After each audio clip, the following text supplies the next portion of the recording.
Another week has whizzed by, and here we are with a little David of the Northeast progress report. It's been a good week, and I'm reaching a point where I'm pretty clear in my mind just what I'm going to do with this study. What do I mean by that? Well, given the size of him, as I mentioned before, 50 odd centimeters for the head means a sculpture that would be 3.5 meters. And I don't really want to invest the time in making that right now, simply because I can already see a whole collection of errors that I can correct quite comfortably. At the same time, whereas if this was a preparatory drawing that had taken a few hours, well, I'd just stop and move on, and that would be that. But obviously, once you've invested a month doing something, you want to turn it into something that at the very least is in a sense finished. And this isn't just some sort of perfectionist streak. Ultimately these studies will be exhibitable and, who knows, saleable. So, they need to be finished. So what am I going to do with this piece? Well, I'm not going to worry about the arms. I'm going to do the shoulders and basically at this point just tidy them up. So the deltoid, which kind of connects here with the chest and by the shoulder blade, and then I'll just sort of cut it off there, kind of like the famous Venus de Milo. So that's as far as the arms are concerned. Not going to worry about working with the sling and all of that at this stage. And then I'm going to cut him off at the pelvis. Now, why the pelvis? Besides, it's a pretty sensible place to cut him off. But there's actually something that I need to learn how to do, and that is work in two pieces. Because in the long run, the final David, whether in wire or in welded metal, will need to be built in two parts, because he'll simply be too big for my workshop, and working on my own, he'll be unwieldy to work on, to visualize. So, even with a system of harnesses, I think it'll be easier to build him in two pieces that I then join together than build him all in one go, all 5 meters in one go. It's a possibility. I've seen work of a very famous wire artist, Elizabeth Berrien, and she made a life-size giraffe. And it involved, a sort of a block and tackle kind of suspension arrangement. But I want to see if I can do it in two pieces, and then the pelvis would be a very obvious place to join, because if there's some sort of extra strength in the join, it would be where there's a bony landmark. Right, I've moved position to take advantage of this, but of course moving position means moving into what appears to be an ant's nest. Again, for those of you catch me on a Tuesday or a Wednesday, you'll know I have an ongoing hate relationship. No, it's a love-hate relationship with the ants.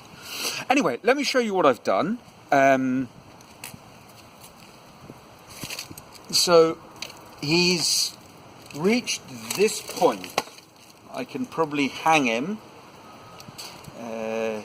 So he has part of the shoulder. Let's get him straightened up. So he's looking to one side. His right shoulder is kind of in position. I'll rotate him around. So that's looking pretty good. And then I'm working on, as I've mentioned before, the classic contrapposto. So his head is kind of looking to one side, and it's not tilted up or down. So you can see here how the collarbone, the clavicles are sort of tilted upwards. So that's where he is at the moment. Right, I'm back again. That's where he is at the moment. And I'm reasonably happy. You know, there's things, and it's interesting, as much as I measure, you think, I've got it right, but, you know, a millimetre here, a millimetre there makes all the difference. There's a very tragic story about how these small differences add up. The place I read it was in a book by Ben Hardy, I believe his name is. He's a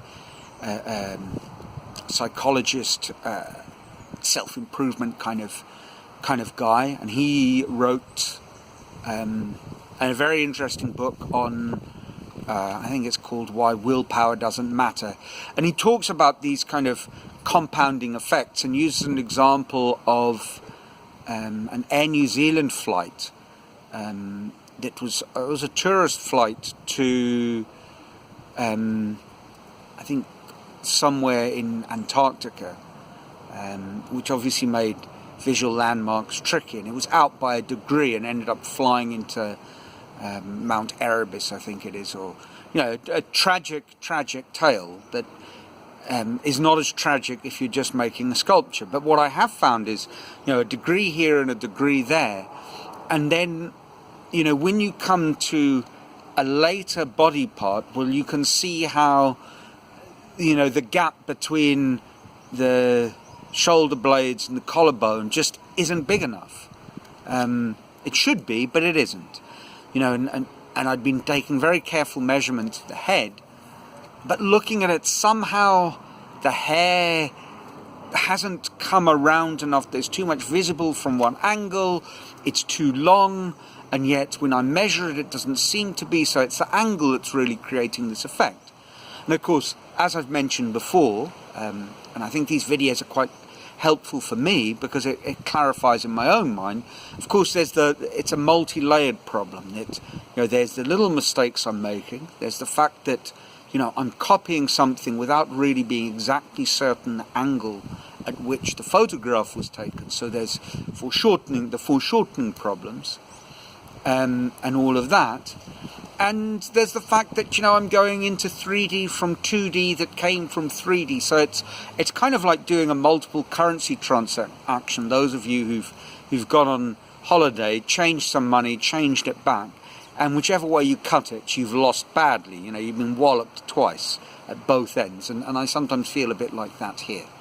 But things are progressing. I think by the end of September, I'll be able to start something new. And I think probably the next stage will be to work with metal to try and do some quick kind of mock-ups to get positions right. I think I've got enough with the wire to go on to know what it should look like and to identify where I'm going wrong.